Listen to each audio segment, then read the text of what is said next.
घर शांत है। धूप दीवारों को धीरे धीरे गर्म कर रही है। आसपास एक धीमी आंच है। बिस्तर पर एक गेंद पड़ी है।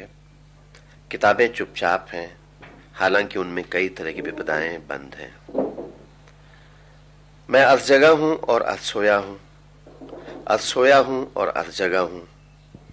बाहर से आती आवाजों में किसी के रोने की आवाज नहीं है, किसी के धमकाने या डरने की आवाज नहीं है। न कोई प्रार्थना कर रहा है, न कोई भीख मांग रहा है। और मेरे भीतर जरा भी मैल नहीं है, बल्कि एक खाली जगह है जहां कोई रह सकता है। और मैं लाचार नहीं हूं इस समय, बल्कि भरा हुआ हूं एक जरूरी वेदना से। और मुझे याद आ रहा है अपने बचपन का घर, जिसके आंगन में औंधा पड़ा मैं पीठ पर धूप सेंकता था। मैं दुनिया से कुछ मांग नहीं रहा हूं। मैं जी सकता हूं गिलहरी, गेंद या घास जैसा कोई जीवन। मुझे चिंता नहीं कब कोई झटका हिलाकर डहा देगा इस शांत घर को। दूसरी कविता का नाम है अभिनय। दूसरी कविता का शीर्षक है अभिनय। एक गहन आत्मविश्वास से भरकर सुबह निकल पड़ता हूं घर से, ताकि सारा दिन आश्वस्त रह सकूं। एक आदमी से मिलते हुए मुस्कुराता हूं। वह एकाएक देख लेता है मेरी उदासी। एक से तपाक से हाथ मिलाता हूं। वह जान जाता है मैं भीतर से हूं अशांत। एक दोस्त के सामने खामोश बैठता हूं। वह कहता है, तुम दुबले बीमार क्यों दिखते हो? जिन्होंने कभी मुझे घर में नहीं देखा वे कहते हैं, अरे आप टीवी पर दिखे थे एक दिन। बाजारों में घूमता हूं निशब्द। डिब्बों में बंद हो रहा है पूरा देश, पूरा जीवन बिक्री के लिए। एक नई रंगीन किताब है जो मेरी कविता के विरोध में आई है, जिसमें छपे सुंदर चेहरों को कोई कष्ट नहीं। जगह जगह नृत्य की मुद्राएं हैं विचार के बदले। जनाब, एक पूरी फिल्म है लंबी, आप खरीद लें और भरपूर आनंद उठाएं। शेष जो कुछ है अभिनय है। चारों ओर आवाजें आ रही हैं। मेकअप बदलने का समय भी नहीं है। हत्यारा एक मासूम के कपड़े पहनकर चला आया है। वह जिसे अपने पर गर्व था एक खुशामदी की आवाज में गिड़गिड़ा रहा है। ट्रेजेडी संक्षिप्त है, लंबा है प्रहसन। हर एक चाहता है किस तरह झपट लूं सर्वश्रेष्ठ अभिनेता का पुरस्कार। इस कविता का शीर्षक है बाहर। मैंने दरवाजे बंद किए और कविता लिखने बैठा। बाहर हवा चल रही थी, हल्की रोशनी थी। बारिश में एक साइकिल खड़ी थी। एक बच्चा घर लौट रहा था। मैंने कविता लिखी जिसमें हवा नहीं थी, रोशनी नहीं थी, साइकिल नहीं थी, बच्चा नहीं था, दरवाजे नहीं थे। इस कविता का नाम है संगतकार। मुख्य गायक के चट्टान जैसे भारी स्वर का साथ देती वह आवाज सुंदर, कमजोर, कांपती हुई थी। वह मुख्य गायक का छोटा भाई है या उसका शिष्य, या पैदल चलकर सीखने आने वाला दूर का कोई रिश्तेदार। मुख्य गायक की गरज में वह अपनी गूंज मिलाता आया है प्राचीन काल से। गायक जब अंतरे की जटिल तानों के जंगल में खो चुका होता है या अपने ही सरगम को लांग कर चला जाता है भटकता हुआ एक अनहद में, तब संगतकार ही स्थायी को संभाले रहता है, जैसे समेटता हो मुख्य गायक का पीछे छूटा हुआ सामान, जैसे उसे याद दिलाता हो उसका बचपन जब वो नौसिखिया था। तार सप्तक में जब बैठने लगता है उसका गला, प्रेरणा साथ छोड़ती हुई, उत्साह अस्त होता हुआ, आवाज से राख जैसा कुछ गिरता हुआ, तभी मुख्य गायक को ढाढ़स बंधाता कहीं से चला आता है संगतकार का स्वर। कभी कभी वो यूं ही दे देता है उसका साथ, यह बताने के लिए कि वो अकेला नहीं है और यह कि फिर से गाया जा सकता है गाया जा चुका राग। और उसके आवाज में जो एक हिचक साफ सुनाई देती है, यह अपने स्वर को ऊंचा न उठाने की जो कोशिश है उसे विफलता नहीं, उसकी मनुष्यता समझा जाना चाहिए। है केशव अनुरागी। यह ढोल एक समुद्र है साहब, केशव अनुरागी कहता था। इसके 20 ताल हैं, सैकड़ों शब्द, और कई तो मर खप गए हमारे पुरखों की ही तरह। फिर भी हैं संसार में आने और जाने के अलग अलग ताल। साल शुरू हो या फूल खिलें तो उसके भी अलग। बारात के आगे आगे चलती इसकी गहन आवाज, चढ़ाई उतराई और विश्राम के अलग बोल, और झोड़ा चांचरी पांडव नृत्य और जागर के वे गूढ़ शब्द, जिन्हें सुनकर पेड़ और पर्वत भी झूमते हैं अपनी अपनी जगह। जीवन के उत्सव तमाम इसकी आवाज के बिना जीवनहीन। यह जितना बाहर बजता है उतना अपने भीतर भी। एक पाखे से फूटते बोल सुनकर बज उठता है दूसरे पाखे का कोई ढोल, बतलाता उस तरफ के हाल चाल। देवताओं को नींद से जगाकर मनुष्य जाति में शामिल करता है यह, काल के विशाल पर्दे को बजाता हुआ। और जब कोई संसार से जाता है तो मृत्यु का कातर ढोल सुनाई देता है, दूर दूर से बुला लाता लोगों को शव यात्रा में शामिल होने के लिए। लोग कहते थे केशव अनुरागी ढोल के भीतर रहता है। ढोल सागर के भूले बिसरे तालों को खोजने वाला बेजोड़ गायक, जो कुछ समय कुमार गंधर्व की संगत में भी रहा। गढ़वाल के गीतों को जिसने पहुंचाया शास्त्रीय आयामों तक, उसकी प्रतिभा के सम्मुख सब चमत्कृत। अछूत के घर कैसे जन्मा यह संगीत का पंडित, और जब वह थोड़ी पी लेता तो ढोल की तालों से खेलता गेंद की तरह, कहता सुनिए यह बादलों का गर्जन, और यह रही पानी की पहली कोमल बूंद, यह फुहार, यह झमाझम बारिश, यह बहने लगी नदी, यह बना एक सागर विराट प्रकृति गुंजायमान। लेकिन मैं हूं एक अछूत, कौन मुझे कहे कलाकार, मुझे ही करना होगा आजीवन पाए लागन महाराज, जय हो सरकार। बिना शिष्य का गुरु केशव अनुरागी नशे में धुत सुनाता था एक भविष्यहीन ढोल के बोल। किसी ने अपनाई नहीं उसकी कला, अनछपा रहा वर्षों की साधना का ढोल सागर। इस बीच ढोल भी कम होते चले गए हमारे गांवों में। कुछ फूट गए, कुछ पर नई पूड़े नहीं लगी। उनके कई बाजगी दूसरे धंधों की खोज में चले गए। केशव अनुरागी मदहोश आकाशवाणी नजीबाबाद की कुर्सी पर धंसा रहा। एक दिन वह हैरान हो गया अपने होने पर। एक दिन उसका पैर कीचड़ में फंस गया।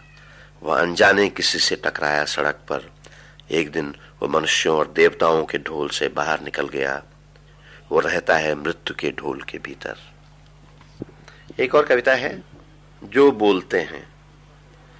जो बोलते हैं जोरों से या ठंडी डपटती आवाज में, कहते हम फलां जगह से बोल रहे हैं। उनकी बातें याद रहती हैं दिमाग में बजती हुई, हम ढोते ही रहते हैं उनका बोझ। जो बोलते हैं धीरे से अपनी किसी दुर्बलता के साथ, कांपती हिचकती आवाज में, कभी कभी गुस्से में, उनकी बात कभी कभी याद आती है। रोजमर्रा के मामूली काम करते हुए अचानक रुक जाता है हाथ या पैर या दिमाग। एक अकेलापन उठता है भीतर से। एक है छुपम छुपाई। बच्चे खेल रहे थे छुपम छुपाई का खेल। उन्हीं में से कभी किसी ने खोजा होगा इसे अनायास। इस तरह छिपने में भी पैदा हुई एक कला। एक परिचित जगह में उन्होंने खोज लिए कई अज्ञात दुर्गम कोने। रोजमर्रा की सपाट दुनिया में भर दिए रहस्य। दरवाजे की जरा सी ओट में या मेज कुर्सी पलंग के नीचे, कभी किसी पर्दे को आड़ बनाते हुए, किसी पौधे के पीछे किताबों के अंबार की बगल में, कभी माँ की साड़ी के छोर में छिपते हुए। छिपने वाला कभी खोजने वाले की पीठ को ही ओट बना लेता है। अक्सर वह आवाज भी देता है कि आ जाओ, अब मैं अच्छी तरह छिप गया हूं, खोजे जाने के लिए तैयार। यह एक संकेत है कि जिसे तुम आसान समझते हो वह दरअसल काफी कठिन है, और आवाज भी एक जगह है जहां छिपा जा सकता है। अपने कुतूहल, कल्पना और सहज बुद्धि के सहारे आगे बढ़ता बच्चा खोज ही लेता है उस छिपे हुए को। कुछ देर के ऊहापोह के बाद वही होता है एक सघन उल्लास का क्षण, जब रहस्य और यथार्थ चमकदार आंखों से एक दूसरे से टकराते हैं। मैंने देखा है यह छिपने और खोजने का खेल, और जब कोई सुराग पाने की कोशिश में कोई बच्चा पूछता है कि आपने कहीं देखा मेरी दीदी को, मैं कहता हूं नहीं देखा, क्योंकि मैं छिपाए रहता हूं खुद को अपनी खाल के कवच में, धूल होते कागजों में, खामोशी में। बसता चला आया हूं यहां तक अपमान और अन्याय से, छिपा रहा दूर दूर तक यह भापना कठिन हो कहां छिपाऊं। बहुत दिन हुए खोज नहीं पाया कुछ, गया नहीं किसी अनजान दुर्गम जगह की ओर। छुपम छुपाई खेलते बच्चों से कहता हूं दौड़ो नहीं, तुम्हें चोट लग सकती है। जगह जगह नुकीले कोने हैं, कहीं कीलें भी निकली हुई हैं। ध्यान रखो, आराम से खेलो खोजने का खेल। नमस्कार, मेरे पॉडकास्ट चैनल पर आपका स्वागत है। लिसन विद इरफान नाम के इस चैनल को अभी तक मैं अपने सुख के लिए चला रहा हूं, जिसमें ऐसा लगता है कि आपको भी कुछ सुख जरूर मिलता है। इस चैनल को एक रेगुलर इंटरवल पर अपडेट करने के लिए जितना समय और जितनी ऊर्जा और संसाधन लगाने की जरूरत है, उसके लिए न तो मेरे पास कोई इंस्टीट्यूशनल सपोर्ट है और न कोई जमा पूंजी है। इसलिए अगर आपको ये किसी भी तरह का सुख पहुंचा रहा है तो इसके लिए आपके सहयोग की बेहद ज़रूरत है। अगर कोई गवर्नमेंट ग्रांट, सपोर्ट या इंस्टीट्यूशनल हेल्प लूं तो उनके विजन और एजेंडा को फॉलो करना होगा, जिससे इस चैनल का रूप वैसा नहीं रहेगा जैसा वो आज है। नीचे डिस्क्रिप्शन में मेरे बैंक डिटेल्स और पेपाल, पैट्रियन और गूगल पे के डिटेल्स हैं, जहां जाकर आप अपनी मर्जी के मुताबिक आर्थिक सहयोग मुझे भेज सकते हैं। आपकी छोटी सी मदद मुझे मन का काम करते रहने का उत्साह देगी। धन्यवाद।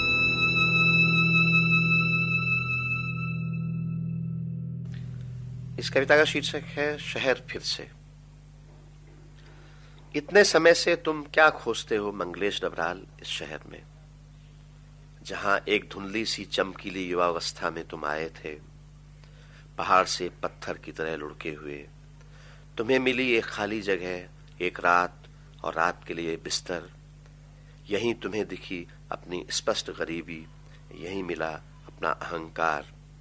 तुम नहीं जानते थे यह कौन सी सभ्यता है, कौन सा समय, वे किसकी रोशनियां हैं जो तुम्हारे आगे पीछे चमकती रहती हैं। तुम शहर की हर चीज में प्रवेश करना चाहते थे, उसके रक्त में, उसकी रातों में, जिसकी सड़कें कई हाथों से तुम्हें छूती थीं। दिन के थके मांदे लौटकर तुम देखते थे एक छोटे से पिचके हुए बक्से में रखा तुम्हारा संक्षिप्त अतीत। और अब सुबह लगभग पुनर्जीवित होते हुए उठकर तुम देखते हो जैसे यह कोई दूसरी जगह हो, कोई दूसरा शहर। तुम्हारी सड़कें दूर धुंधली सी दिखती हैं, हवा में झूलती हुई। तुम्हारे चौराहे अदृश्य हो चुके, वे घर जमींदोज हुए जहां तुम चले जाते थे दरवाजे खटखटाए बगैर। वे लोग भी अब उन पतों पर नहीं रहते जो तुम्हारी डायरी में दर्ज हैं। फोन नंबर तमाम बदल गए इस बीच, कुछ लोगों ने रख लिए कुछ और नाम, हालांकि वे अब भी उसी तरह लिखे और बोले जाते हैं। और जहां तुम एक शाश्वत आपाधापी में चलते हो, हाँफते, सीढ़ियां चढ़ते उतरते, कभी कभी हंसते दिखते हो, अक्सर कुछ भूलते कुछ याद करते हो। किताबें, दवाएं और बाहर जो कुछ चमकता है उसे खरीदने लपकते हुए, पैसे खोजने के लिए बार बार अपनी जेबें टटोलते, जैसे बहुत देर हो गई हो और समय निकला जा रहा हो। वह कोई और ही शहर है जहां तुम होना नहीं चाहते, फिर भी तुम्हें होना होता है। सड़कों, चौराहों और नामों के अतीत में सामने दिखती हुई तमाम चीजों के पिछवाड़े, जो कुछ ऊपर उठता और नीचे बहता है, उसके भूगर्भ में आज और अभी इस तरह जैसे यह कोई पुरानी बात हो। और जब तुम एक दिन झोला बिस्तर उठाकर यहां से छूटने के लिए निकलते हो तो अचानक पाते हो तुम्हारे और शहर के बीच कोई नहीं है। लोग जा चुके हैं, सड़कें, चौराहे, सब कुछ एक स्थिर बिंब में ठहरा हुआ है। हवा का एक झोंका आता है, आसमान का एक हिस्सा तुम्हारे चेहरे पर गिरता है, दूर चमकता एक तारा तुम्हारी युवावस्था की तरह अचानक इतने पास आ जाता है जैसे वो इसी शहर का प्रकाश हो, और तुम्हारा कोई पुराना स्वप्न इस तरह जीवित हो उठता है कि तुम उसे छू सकते हो, देर तक उसके साथ रह सकते हो, और तब तुम सड़क के किनारे एक पत्थर पर बैठ जाते हो और सोचते हो उस शहर में पहुंचना बहुत कठिन नहीं था जिसकी खोज में तुम यहाँ आए थे बहुत पहले, एक पत्थर की तरह लुढ़कते हुए। शांति निकेतन। एक अनंत काल था उस छोटे से विस्तार में, और भी कई तरह के काल थे। गगनेंद्र नाथ, रामकिंकर बैज, विनोद बिहारी मुखर्जी, यामिनी राय, सभी से झरती थी कम या ज्यादा अपने अपने काल की धूल। सिर्फ रविन्द्रनाथ किसी तरह जीवित थे वर्तमान में, वे अब भी दिख सकते थे। शांति निकेतन बसाने के लिए किसी से मांगते पृथ्वी का टुकड़ा, एक अदद दीवार, थोड़ी सी धूल, एक पौधा, एक झोंका हवा, थोड़ा सा आकाश। यहां आकर मनुष्यों के व्यवहार बदल जाते थे। वे हो जाते गंवई गंवार, संथाल बाउल, दुनिया को बतलाते पागल, खुद को कहते लालन फकीर। घर जाते जाते एकाएक चले जाते जंगल की ओर, एक घूंट चाय पीकर निकल पड़ते बोलपुर, जहां सर्दी की धुंध को हटाती हुई आती है ट्रेन की आवाज। दूर एक मेला था, आती थी एक बाउल बच्चे की पुकार, अरे उठाकर ले जाओ अपना यह काला संसार। तुमने हिंसा ही पैदा की, नफरत ही फैलाई, हम यहां बड़े होने से करते हैं इनकार। सड़क पर मैदान में मिट्टी के अश्वमेध घोड़ों के बीच बैठे, चाय पिलाते, झाल मुड़ी खिलाते, सर्दी में कांपती एक स्त्री को रिक्शे पर बिठाकर घर पहुंचाते लोगों का भी एक काल है। कुछ आगे चलो तो रामकिंकर के भुरभुराते शिल्पों में तुम देख सकते हो काफी समय से खड़ा उन्हीं लोगों का परिवार। कला भवन और सोमनाथ होर के म्यूरल तक पहुंचते हो जाती रात, और फिर दिन भर के तमाम जल रंगों पर गिरती हुई बरसात। हर चीज जो डहती है उसके नीचे छिपी होती है उसके होने की कथा। अजर अमर वह कभी डहती नहीं, एक धूल जो यहीं जमी हुई है, और घूमती हुई हवा जो इसे छोड़कर नहीं जाती। दीमकें कई विशाल पेड़ों को धराशायी कर चुकी हैं, फिर भी दिखता रहता है एक पेड़, एक जंगल। उसकी ओर इशारा करते हुए लोग फिर से कहते हैं रविन्द्रनाथ। एक और कविता है, इसका नाम है पशु पक्षी कीट पतंग।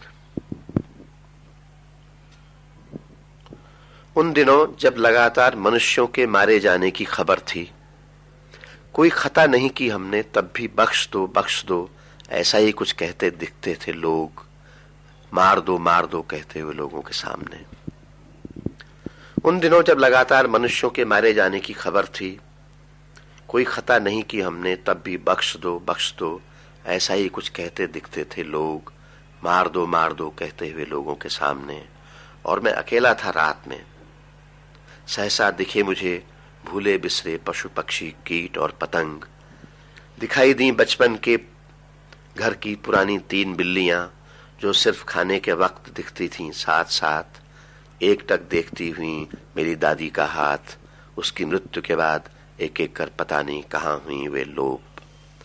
कितने दिन बाद दिखा एक मेढक सड़क पार करता हुआ, वह धीरे धीरे छलांगे भरता था, ट्रैफिक के शोर और रफ्तार की बगल में बचने की कोशिश करता। सन्नाटे में कुछ सरीसृप जमीन के नीचे सरकते दिखे, बस स्टॉप पर इंतजार करते लोगों के सर पर मंडराते थे मच्छरों के झुंड। किराए के घर के बारजे पर बैठा था एक जोड़ा कबूतर, उड़ाने पर भी नहीं उड़ता था जैसे वही हो उसका घर, और एक भारी सी छलांग थी हवा में, जैसे आग लगने पर जंगल से कूदता हो कोई भालू, बाघ, हिरन। बेशुमार झींगरों की आवाज थी पूरी रात, वे रहने आ गए थे मेरे कानों के भीतर। छोटे छोटे कीड़े जो पता नहीं कहां से चले आए थे और कहां जा रहे थे, हरा नीला लाल उनका रंग दमकता हुआ, और उनके साथ गतिशील छोटे छोटे पेड़ वनस्पति, उन पर निश्चिंत सोई हुई उनसे भी छोटी चिड़ियां, उनके सामने मैं लाचार था, मनुष्य होने की शर्म में डूबा हुआ, मनुष्य होने से बचने की कोशिश करता हुआ मैं होना चाहता था पशु पक्षी, कीट पतंग या ऐसा ही कुछ। एक और कविता है, राक्षसों क्या तुम। राक्षसों क्या तुम अब भी वैसे ही हो, राक्षसों क्या तुम अब भी वैसे ही हो, किसी दंत कथा संस्कृत के किसी श्लोक से बाहर आए हुए।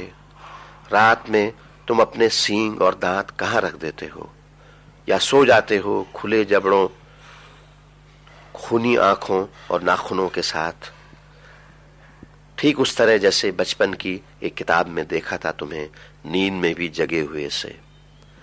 राक्षसों क्या तुमने धर लिया है अब नया रूप, सर के भीतर छिपा लिए हैं अपने सींग, उंगलियों के भीतर नाखून। क्या तुम्हारे पेट में चले गए तुम्हारे नुकीले दांत।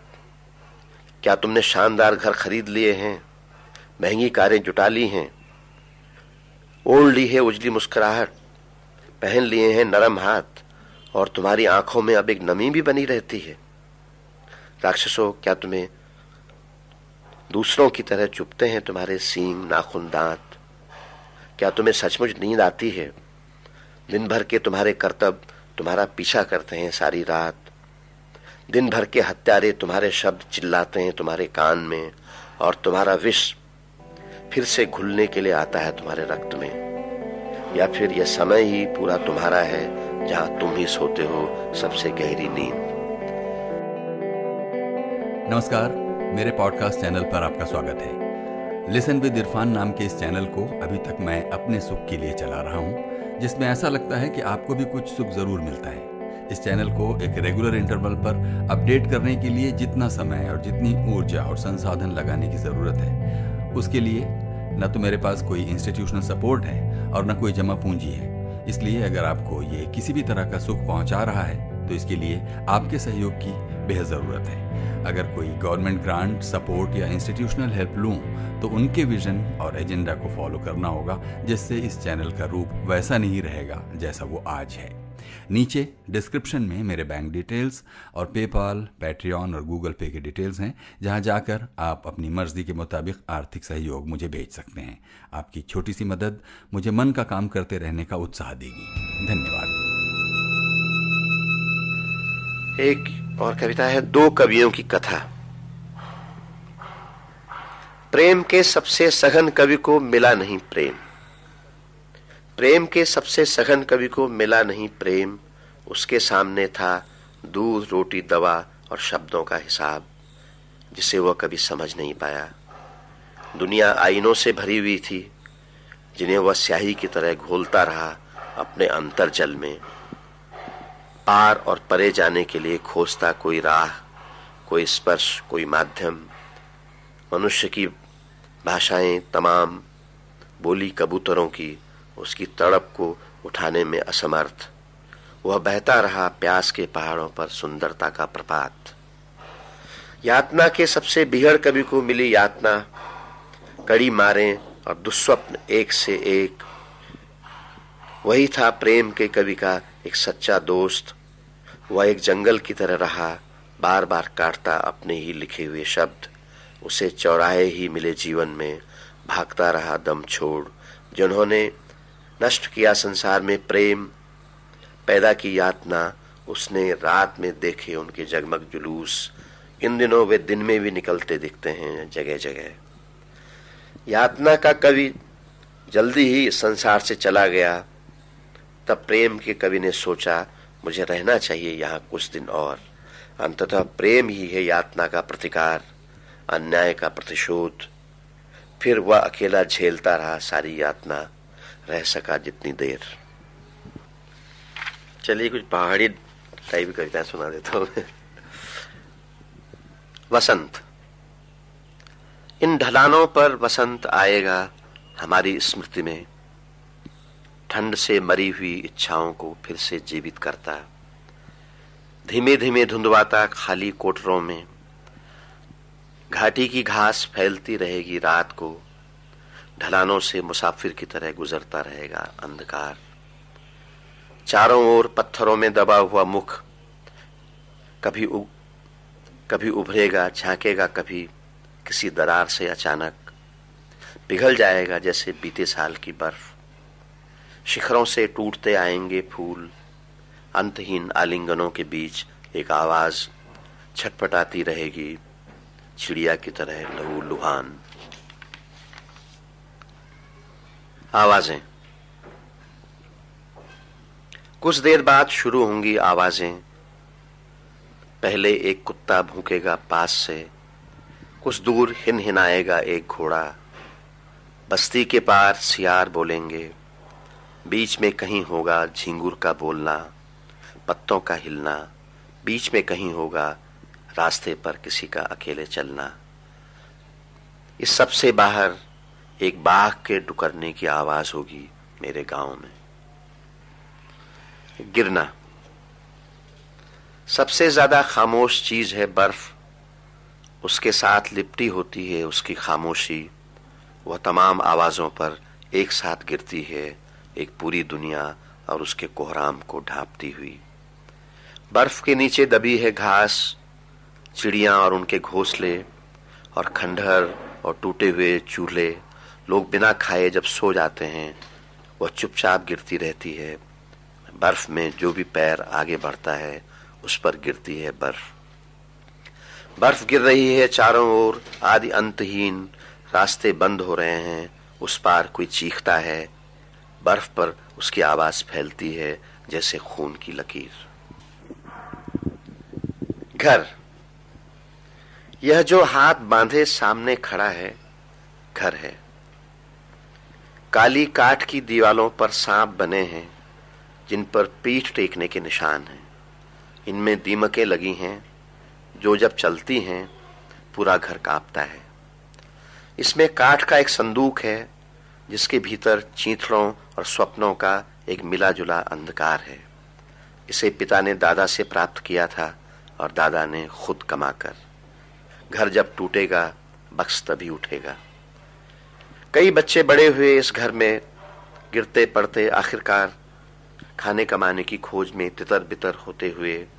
यहाँ कुछ मौतें हुई, कुछ स्त्रियां रोईं इस तरह कि बस उनका सुबकना सुनाई दे। कुछ बहुत पुरानी चीजें अब भी बचती हैं घर में। दिन भर लकड़ी ढोकर माँ आग जलाती है। पिता डाकखाने में चिट्ठी का इंतजार करके लौटते हैं, हाथ पांव में दर्द की शिकायत के साथ। रात में जब घर कांपता है, पिता सोचते हैं जब मैं नहीं हूंगा क्या होगा इस घर का। सबसे अच्छी तारीख। जरा सा आसमान, जरा सी हवा, जरा सी आहट बची रहती है हर तारीख में। यहीं कहीं हैं वे लचीली तारीखें, वे हवादार जगहें जहां हम सबसे ज्यादा जीवित होते हैं, शब्दों को स्वाद में बदलते हुए, नामों को चेहरों में और रंगों को संगीत में। वर्ष अपनी गठरी में लाते हैं असंख्य तारीखें और उन्हें फैला देते हैं पृथ्वी पर। तारीखें तनती हैं तमतमाए चेहरों की तरह। इतवार की तमाम तारीखें घूरती हैं लाल आंखों से। तारीखें चिल्लाती हैं भूख, तारीखें मांगती हैं न्याय। कुछ ही तारीखें हैं जो निर्जन रहती हैं, पुराने मकानों की तरह, उदास काली खोखली तारीखें जिनमें शेष नहीं है ताकत, जो बर्दाश्त नहीं कर पाती बोझ। कुछ ही तारीखें हैं जो पिछले महीनों, पिछले वर्षों की तारीखें होती हैं, नदी के किनारों पर झाग की तरह छूटी हुई। सबसे अच्छी तारीख है वह जिस पर टंगे रहते हैं घर भर के धुले कपड़े, जिसमें फैली होती है भोजन की गर्म खुशबू, जिसमें फल पकते हैं, जिसमें रखी होती हैं चिट्ठियां और यात्राएं। सबसे अच्छी तारीख है वह जिसमें बर्फ गिरती है और आग जलती है। सबसे अच्छी तारीख है वह जो खाली रहती है, जिसे हम काम से भरते हैं। वह तारीख जो बाहर रहती है कैलेंडर से। नमस्कार, मेरे पॉडकास्ट चैनल पर आपका स्वागत है। लिसन विद इरफान नाम के इस चैनल को अभी तक मैं अपने सुख के लिए चला रहा हूँ, जिसमें ऐसा लगता है कि आपको भी कुछ सुख जरूर मिलता है। इस चैनल को एक रेगुलर इंटरवल पर अपडेट करने के लिए जितना समय और जितनी ऊर्जा और संसाधन लगाने की ज़रूरत है, उसके लिए न तो मेरे पास कोई इंस्टीट्यूशनल सपोर्ट है और न कोई जमा पूंजी है। इसलिए अगर आपको ये किसी भी तरह का सुख पहुंचा रहा है तो इसके लिए आपके सहयोग की बेहद ज़रूरत है। अगर कोई गवर्नमेंट ग्रांट, सपोर्ट या इंस्टीट्यूशनल हेल्प लूँ तो उनके विजन और एजेंडा को फॉलो करना होगा, जिससे इस चैनल का रूप वैसा नहीं रहेगा जैसा वो आज है। नीचे डिस्क्रिप्शन में मेरे बैंक डिटेल्स और पेपाल, पैट्रियन और गूगल पे के डिटेल्स हैं, जहां जाकर आप अपनी मर्जी के मुताबिक आर्थिक सहयोग मुझे भेज सकते हैं। आपकी छोटी सी मदद मुझे मन का काम करते रहने का उत्साह देगी। धन्यवाद।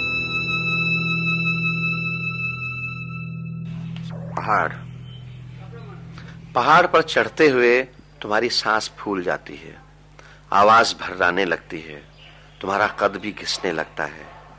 पहाड़ तब भी है जब तुम नहीं हो। अकेला आदमी। अकेला छोड़ दो मुझे, हर बार अकेला आदमी चिल्लाता है एक गहरी रात में, संसार को अपने रक्त में अस्त होते देखता। अकेला आदमी बुदबुदाता है अपनी आखिरी थकान, अपनी छत पर अपने क्रोध में टहलते हुए, हाँफते, पैंट कसते, बार बार गले से एक अश्लील घरघराहट सुनते हुए अकेला आदमी हो चुका है, बिना कुछ किए धरे होते रहने से परेशान। एक गहरी रात में जब चीजें ठीक उस जगह चली जाती हैं जहां से उनका जन्म हुआ था, अकेला आदमी अपने ठंडे बिस्तरे से उठकर रोने लगता है। क्या करूं, कहां जाऊं, किस रास्ते पर, किस दोस्त के यहां क्या कहूं? कूच करने से पहले सारा कुछ कह दूंगा एक बार। अकेला आदमी सीढ़ियां उतरकर बाहर आता है। हवा में, आते जाते मौसमों में, बदबूदार गलियों और झील जैसी शामों में, बच्चों में जो धीरे धीरे क्रूर होते जाएंगे। आकाश के नीचे अपने अकेले बिस्तर को याद करता अकेला आदमी टहलता है सुनसान में सड़कों पर, मृत्यु की तरह व्याप्त प्रकाश में अपने अंधकार को छाते की तरह ताने हुए अकेला आदमी गुजरता है चीजों के बीच से। बारिश। खिड़की से अचानक बारिश आई। एक तेज बौछार ने मुझे बीच नींद से जगाया। दरवाजे खटखटाए, खाली बर्तनों को बजाया। उसके फुर्तीले कदम पूरे घर में फैल गए। वो कांपते हुए घर की नींव में धंसना चाहती थी। पुरानी तस्वीरों, टूटे हुए छातों और बक्सों के भीतर पहुंचना चाहती थी। तहाए हुए कपड़ों को बिखराना चाहती थी। वह मेरे बचपन में बरसना चाहती थी। मुझे तरबतर करना चाहती थी स्कूल जाने वाले रास्ते पर। बारिश में एक एक कर चेहरे भीगते थे जो हम उम्र थे, पता नहीं कहां तितर बितर हो गए। उनके नाम किसी और बारिश में पूछ गए थे। भीगती हुई एक स्त्री आई जिसका चेहरा बारिश की तरह था, जिसके केशों में बारिश छिपी होती थी जो फिर एक नदी बनकर चली जाती थी। इसी बारिश में एक दिन मैं दूर तक भीगता हुआ गया। इसी में कहीं लापता हुआ, भूल गया जो कुछ याद रखना था। इसी बारिश में कहीं रास्ता नहीं दिखाई दिया। इसी में बूढ़ा हुआ, जीवन समाप्त होता हुआ दिखा। एक रात मैं घर लौटा जब बारिश थी। पिता इंतजार करते थे, माँ व्याकुल थी। बहनें दूर से एक साथ दौड़ी चली आई थीं। बारिश में हम सिमटकर पास पास बैठ गए। हमने पुरानी तस्वीरें देखी जिन पर कालिख लगी थी, शीशे टूटे थे। बारिश बार बार उन चेहरों को बहा कर ले जाती थी। बारिश में हमारी जर्जरता अलग तरह की थी। पिता की बीमारी और माँ की झुर्रियां भी अनोखी थीं। हमने पुराने कमरों में झांक कर देखा। दीवारें साफ की, जहां छत टपकती थी उसके नीचे बर्तन रखे। हमने धीमे धीमे बात की। बारिश हमारे हंसने और रोने को दबा देती थी। इतने घने बादलों के नीचे हम बार बार प्रसन्नता के किसी किनारे तक जाकर लौट आते थे। बारिश की बूंदें आकर लालटेन का कांच चिटकाती थीं।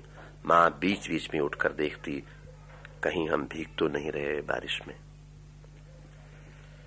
एक है दादा की तस्वीर। दादा को तस्वीरें खिंचवाने का शौक नहीं था या उन्हें समय नहीं मिला। उनकी सिर्फ एक तस्वीर गंदी पुरानी दीवार पर टंगी है। वे शांत और गंभीर बैठे हैं, पानी से भरे हुए बादल की तरह। दादा के बारे में इतना ही मालूम है कि वे मांगने वालों को भीख देते थे, नींद में बेचैनी से करवट बदलते थे और सुबह उठकर बिस्तर की सलवटें ठीक करते थे। मैं तब बहुत छोटा था। मैंने कभी उनका गुस्सा नहीं देखा, उनका मामूलीपन नहीं देखा। तस्वीरें किसी मनुष्य की लाचारी नहीं बतलाती। माँ कहती है, जब हम रात के विचित्र पशुओं से घिरे सो रहे होते हैं, दादा इस तस्वीर में जागते रहते हैं। मैं अपने दादा जितना लंबा नहीं हुआ, शांत और गंभीर नहीं हुआ, पर मुझ में कुछ है उनसे मिलता जुलता। वैसा ही क्रोध, वैसा ही मामूलीपन। मैं भी सर झुकाकर चलता हूं, जीता हूं अपने को एक तस्वीर के खाली फ्रेम में बैठे देखता हुआ। पिता की तस्वीर। पिता की छोटी छोटी बहुत सी तस्वीरें पूरे घर में बिखरी हैं। उनकी आंखों में कोई पारदर्शी चीज साफ चमकती है। वो अच्छाई है या साहस। तस्वीर में पिता खांसते नहीं, व्याकुल नहीं होते, उनके हाथ पैर में दर्द नहीं होता, वे झुकते नहीं और समझौते नहीं करते। एक दिन पिता अपनी तस्वीर की बगल में खड़े हो जाते हैं और समझाने लगते हैं, जैसे अध्यापक बच्चों को एक नक्शे के बारे में बताता है। पिता कहते हैं, मैं अपनी तस्वीर जैसा नहीं रहा, लेकिन मैंने जो नए कमरे जोड़े हैं इस पुराने मकान में, उन्हें तुम ले लो।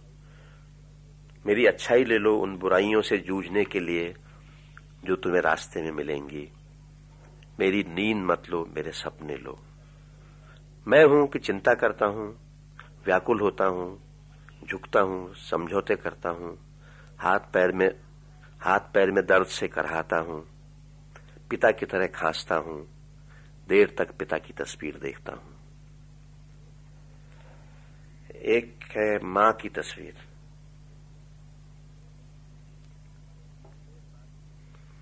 घर में मां की कोई तस्वीर नहीं। घर में मां की कोई तस्वीर नहीं। जब भी तस्वीर खिंचवाने का मौका आता है, मां घर में खोई हुई किसी चीज को ढूंढ रही होती है या घास, लकड़ी और पानी लेने गई होती है। जंगल में उसे एक बार बाघ भी मिला, पर वह डरी नहीं। उसने बाघ को भगाया, घास काटी, घर आकर आग जलाई और सबके लिए खाना पकाया। मैं कभी घास या लकड़ी लाने जंगल नहीं गया, कभी आग नहीं जलाई। मैं अक्सर एक जमाने से चली आ रही पुरानी नक्काशीदार कुर्सी पर बैठा रहा, जिस पर बैठकर तस्वीरें खिंचवाई जाती थीं। मां के चेहरे पर मुझे दिखाई देती है एक जंगल की तस्वीर, लकड़ी, घास और पानी की तस्वीर, खोई हुई एक चीज की तस्वीर। एक जीवन के लिए। शायद वहां थोड़ी सी नमी थी या हल्का सा कोई रंग, शायद सिहरन या उम्मीद। शायद वहां एक आंसू था या एक चुंबन याद रखने के लिए। शायद वहां बर्फ थी या छोटा सा एक हाथ या सिर्फ छूने की कोशिश। शायद अंधेरा था या एक खाली मैदान या खड़े होने भर की जगह। शायद वहां एक आदमी था अपने ही तरीके से लड़ता हुआ। सपना। मैं गिरा एकाएक जैसे सपने से, जैसे चलते चलते कोई गिरता है सड़क पर अधबीच। यह मेरी त्वचा के गिरने का सपना था, अपनी आत्मा सहित, मुंह और रोओं के गिरने का सपना। मेरी गृहस्थी गिरी मेरे साथ, जेब में रखी हुई चीजें जिन्हें मैं बार बार निकाल कर रखता था फिर जेब में। गिरते गए अब तक कमाए तमाम मेरे अनुभव, रोने धोने की आवाजें गिरी साथ साथ। किसी ने गिरा दिए मेरे कपड़े भी, बारिश और हवा से दूर। गिरता रहा मैं धरती और रसातल से दूर। गिरते हुए उसकी एक झलक देखी मैंने, जो हंसते हुए मुझे गिरा रहा था लगातार।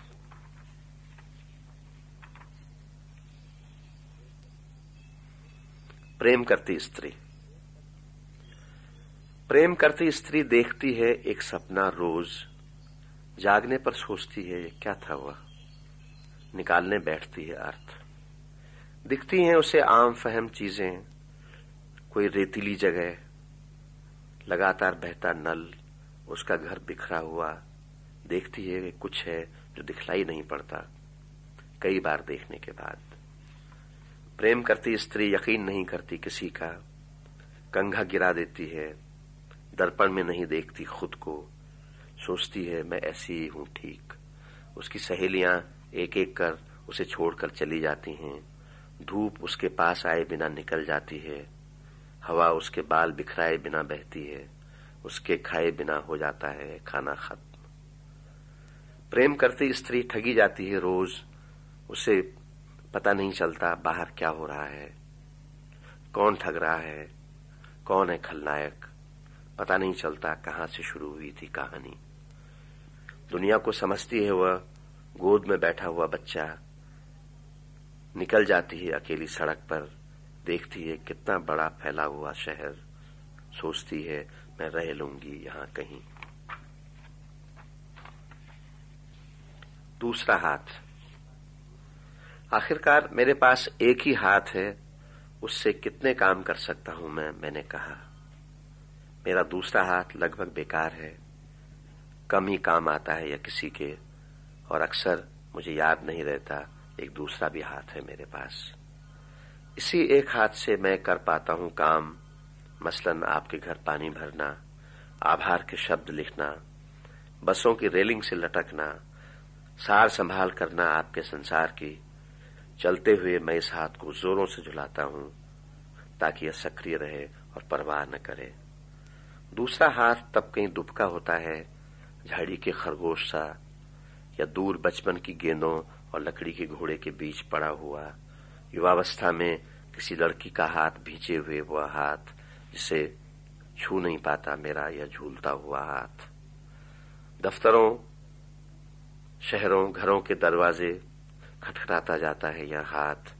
इसी से करने होते हैं मुझे सारे काम। दुनिया के सबसे बड़े झूठों में शुमार यह हाथ, जो थकता नहीं, निराश नहीं होता कभी।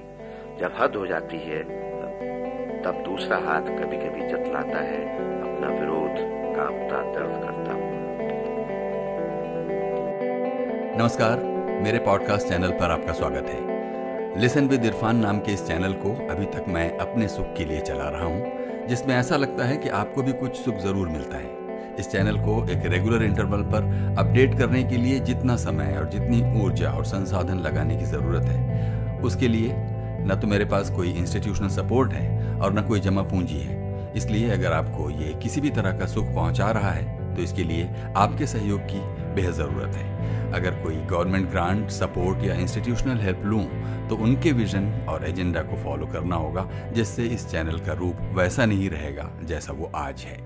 नीचे डिस्क्रिप्शन में मेरे बैंक डिटेल्स और पेपाल, पैट्रियन और गूगल पे के डिटेल्स हैं, जहां जाकर आप अपनी मर्जी के मुताबिक आर्थिक सहयोग मुझे भेज सकते हैं।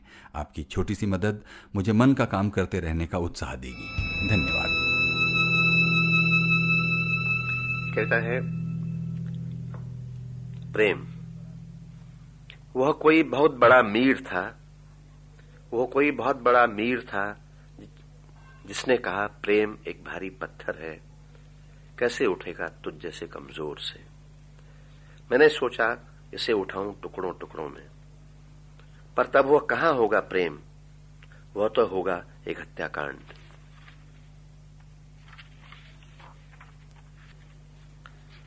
एक है सफेद दीवार। शहर की सबसे लंबी, सबसे सफेद दीवार खाली है इस वक्त। उस पर लिखा जा सकता है अपना पूरा पता, बनाए जा सकते हैं वे चेहरे जो अब नहीं हैं, ताजा वारदात में मृतकों की संख्या, खत्म होती हुई या पूरी शताब्दी दर्ज की जा सकती है दीवार पर।